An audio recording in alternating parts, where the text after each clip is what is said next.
Kilimansanga ambacho kilititia ndani na udongo. Kwa arudi mara moja mwelekezi ambacho kitahudumia wananchi zaidi ya 4244. Hapa ni kwa jumla. Sasa hao si wote visima vyote. Sasa ndani yake ndo kuna hichi cha Kilimansanga. Kwa hiyo mwambie huyo aliyokuwa anachimba visima arudi site aweze kuchimba hivyo visima.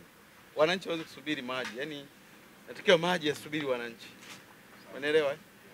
Kwa hiyo mwelekeze aje achimbe hicho kisima eneo la Kilimansanga ili wananchi waweze kupata maji safi na salama. Mkuu wa mkoa, mradi huu wa visima vitano ulikuwa katika mpango wa programu ya visima 900 nchi nzima, ambapo kwa jimbo la Busokelo kuna visima vitano katika vijiji vitano. Kijiji cha kwanza, kijiji cha Kasiabone, Kisegese, Kapula Mpunguti, Katela na Kilimansanga.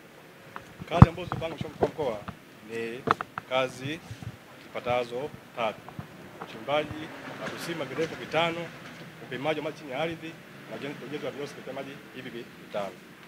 Mpaka sasa Mheshimiwa Mkuu wa Mkoa tumekamilisha vituo 4 vya kutia maji kama hivi, ambapo kwa sasa vituo vya huduma visima viwili, vioski vingine viwili tunamalizia ndani wiki hii.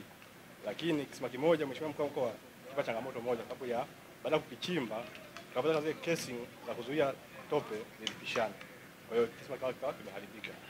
Kwa sababu ya ilikuwa kubwa. Mleta kwa Kilimansanga, lakini mpaka ndani ya mwezi huu huyu kisima cha 5 cha Kilimansanga kichimba.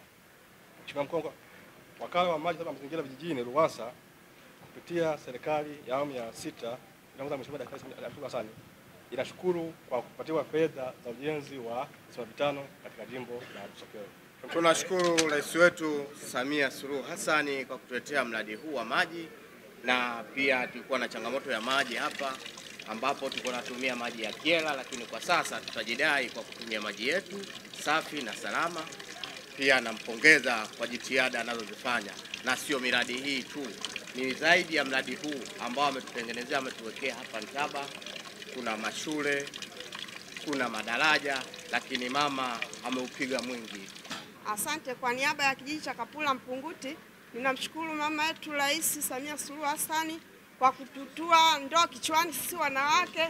Namshukuru sana kwa sababu ametuletea maji hapa kwenye kijiji chetu cha Kapula Mpunguti ili tusipate sababu ya kukosa kwenda kumchagua, kwenda kupiga kula, tupate maji kwa urahisi, twende tukapige kula.